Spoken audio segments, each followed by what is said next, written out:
I know what you did last summer, and last Halloween for that matter. Welcome back, my horror queens and fiends, to Fantastic Friday. It's that time of year again where we all attempt to avoid any sort of situation that may put us in the voyeuristic view of a psycho killer, or trapped in a haunted house, or exposed to any number of curses / cursed paraphernalia. However, in this video, we'll be covering a specific type of horror that truly the slasher genre has long been a cacophony of films that warn us of our impending doom, lest we engage in solo showering, premarital fun times, and, well, existing at any point during the 80s. Get ready to venture into the psychotic as we cover some more of my favorite films from the genre.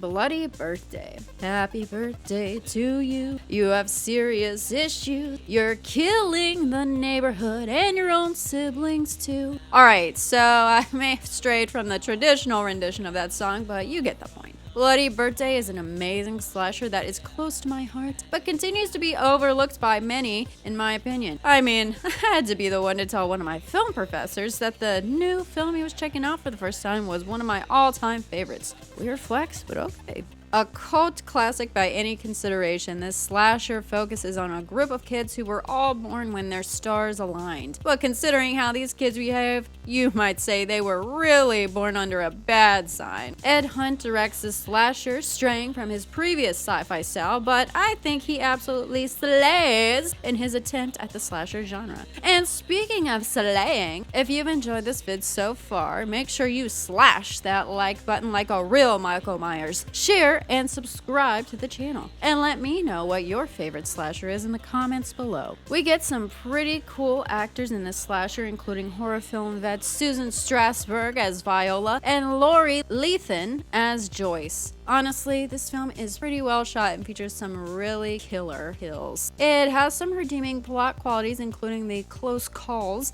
in multiple sequences and the cunning ploy to invalidate a character's judgment by gaslighting said character. Well, all this just seems like a lot for a shared birthday, but I guess age 10 is a pretty pivotal age. Not! The aesthetic of this film has that pleasing and oh so familiar early 80s look, while possessing quality remnants from the 70s. While Bloody Birthday was met with mixed reviews, those of us who truly understand the capability of kids who lack key empathetic development can see how this film critiques that old adage of kids just being kids and presents us with the fact that Timmy didn't just fall down the well. He got trapped in a fridge in the junkyard as well. Overall, if you're looking for a slasher that gives you a bloody good time, Bloody Birthday is the slasher for you.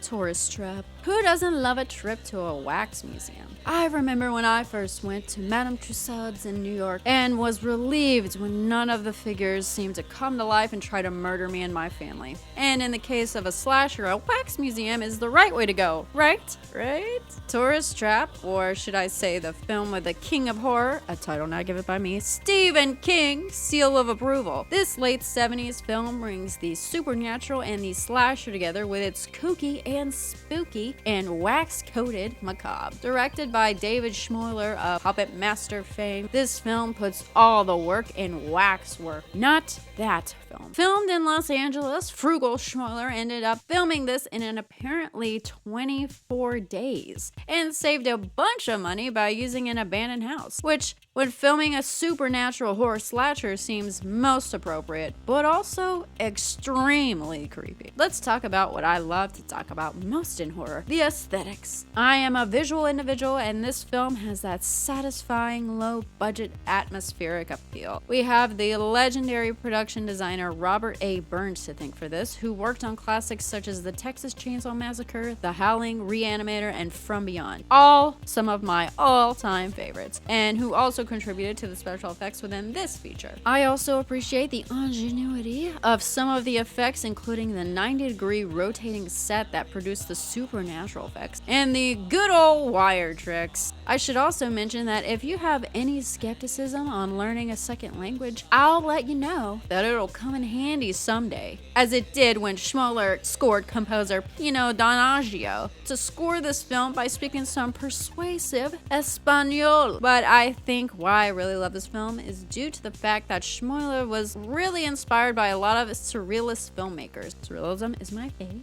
And some department store mannequins, which, okay.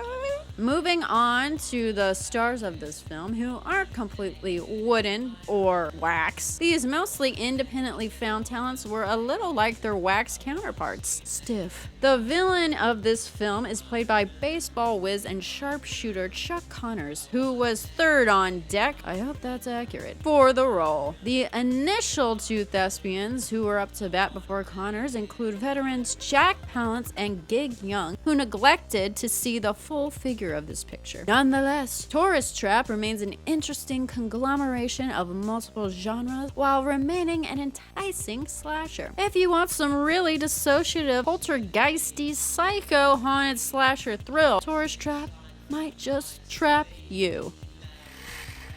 The Burning. Urban legend. No, not that one. Can breed myths to life if given the right audience. Wow, when did I become so profound? Anyway, the urban legend of the Cropsey Maniac comes to life in this 1980s slasher of a completely different name. Directed by Tony Maylam and shot around New York, The Burning focuses its lens on the most eye-roll setting cliche of the slasher horror genre. Yep, you guessed it, summer camp. Don't you just love that a genre so associated with a certain time of the year is set during a completely opposite time of the year? Just goes to show that slaying can happen at any time of the year. Apparently, this film was drafted prior to the infamous film Friday the 13th, but who can really say? Ultimately, this film became victim to the 1980s slasher oversaturation in cinemas, but we can all enjoy it amongst the plethora of Cropsey-like psycho killers today. I will say I do enjoy the choice of weaponry in this film. Edge cutters and flamethrower included, and appreciate its slasher slang rule of thumb with a murder every 10 minutes. Now, this slasher not only slays in the killing department, but also kills in the casting department, as this film was the debut for many a prominent thespian, including everyone's favorite sitcom sidekick, Jason Alexander, a bona fide pianist, Holly Hunter, and a guy who I really have never heard of, but apparently has done a lot of work, Fisher Stevens. In addition to banking a lot of these would-be prominent thespians, The Burning managed to capture the legendary Tom Savini to create the special effects. They should feel pretty lit, because Savini chose to work on The Burning over Friday the 13th Part 2. Now, we can all agree that the kills in this film are very gruesome, but did you know that there was a censorship taken to give this film an R rating in theaters at the time of its release? Well, apparently this was due to the fact that protesters against violence were putting pressure on the MPAA to restrict the amount and intensity of violence shown in the aftermath of John Lennon's murder. Also, the film's uncut version was accidentally released in the UK and deemed a video nasty, which I won't get into in this video, but let me know if you'd be interested in a genre video covering this sensation. Now let's talk about the soundtrack done by Rick Wakeman of Yes, which is pretty cool. Another fun fact is that Hifumi Komo cites this film as being the inspiration for his giant scissor-wielding villain in the video game Clock Tower. In conclusion, The Burning really teaches us that karma really is a bitch, and sometimes she carries gardening shears. It also lets us know that you definitely should stand up in a canoe or go canoeing near a maniacal killer. If you're looking for a slasher that brings the heat, this film is for you. Our last one is Savage Weekend. Are you a savage who's also classy, bougie, and ratchet, and can go all night? No, all weekend with some killer moves? Well, I do love a Savage Weekend, and so does director David Paulson of soap opera directing fame Dallas and Dynasty, who debuts directorially in this film. While technically released in mid-1979, this was filmed in 1976, placing it in the groundbreaking low-budget early slasher tier. Savage Weekend was filmed in the Hudson River Valley and starred stage theater star Caitlin O'Haney playing Shirley and Mad Dr. Carl Hill David Gale as Mac. While we can criticize this film for being a haphazardly filmed slasher, I'd just like to ask, how are you supposed to film a slasher? I prefer the imperfect, low-budget feel and the grittiness of it all, visible boom mics included. This film is a cult classic and is what cult classics are made of: camp, gore, and a slight to all politicians. Spoiler alert incoming. The villain is the ex-partner politician. Wow, a politician who's a psycho.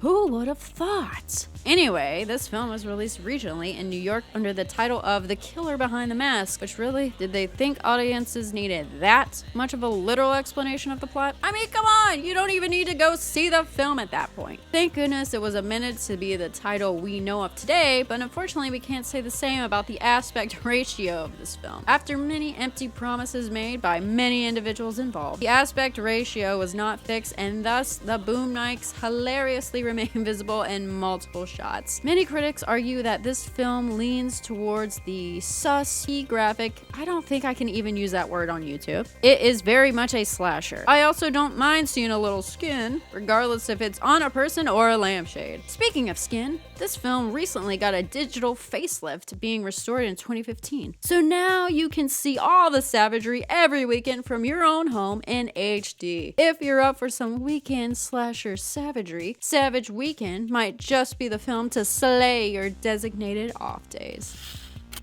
While the slasher genre brings the familiar cliches that we've grown accustomed to expect, some films within the genre happily surprise us, and others don't. But hey, we're looking for films that slay, not ones that necessarily stay in our minds because of cinematic bewilderment. Just make sure you're not stopping by any sus, middle-of-the-road wax museums, or behaving badly at camp, or making any weekend trips to get away from your political ex because politicians, am I right? Because you could end up getting hunted down by a killer in a mask, or a group of psychotic kids, or worse. You could fall victim to the worst of tourist traps: homemade crafts. Thanks for watching this year's Fantastic Fridays, everyone. Stay safe, and I'll see you in the next video. Bye!